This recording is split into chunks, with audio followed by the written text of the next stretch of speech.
이인영 민주당 원내대표가 경영계와의 소통에 한창입니다. 일본의 무역 보복이 이어지는 가운데 경영계의 고충과 해법에 대한 제안을 듣기 위해서인데요. 대한상공회의소에 이어 이번에는 한국경영자총협회를 찾았습니다. 배태호 기자가 현장을 다녀왔습니다. 12일 오후 3시 이인영 더불어민주당 원내대표가 서울 마포구에 있는 이곳 한국경영자총협회 회관을 찾았습니다.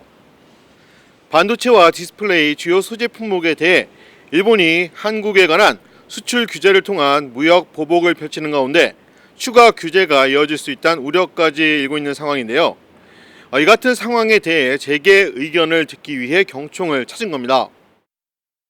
그동안 일본 경제계하고 많은 교류들을 해오셨고 일본 정부가 취하고 있는 이런 조치와는 또 다르게 일본 경제계 기업들과 이 국면을 헤쳐나갈 수 있는 좋은 지혜나 좋은 관계 이런 것들도 저는 가지고 계실 거라고 생각하고.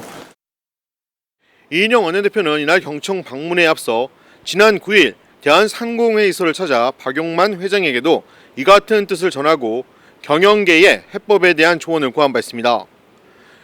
이인영 원내대표의 인사말에 앞서 한국경영자총협회 손경식 회장은 우선 현 대한민국 경영계가 안팎으로 겪는 어려움을 설명했습니다.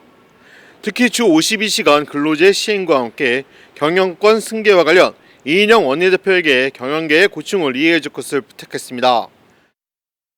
기업들은 이제 단축된 근로시간 법제를 준수하기 위해서 노력합니다.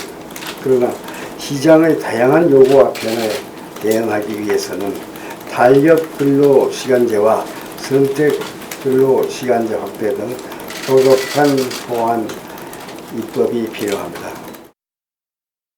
한편 이인영 민주당 원내대표가 대한상의에 이어 경총까지 만나면서 전경련도 만날지 관심이 쏠리고 있는데요.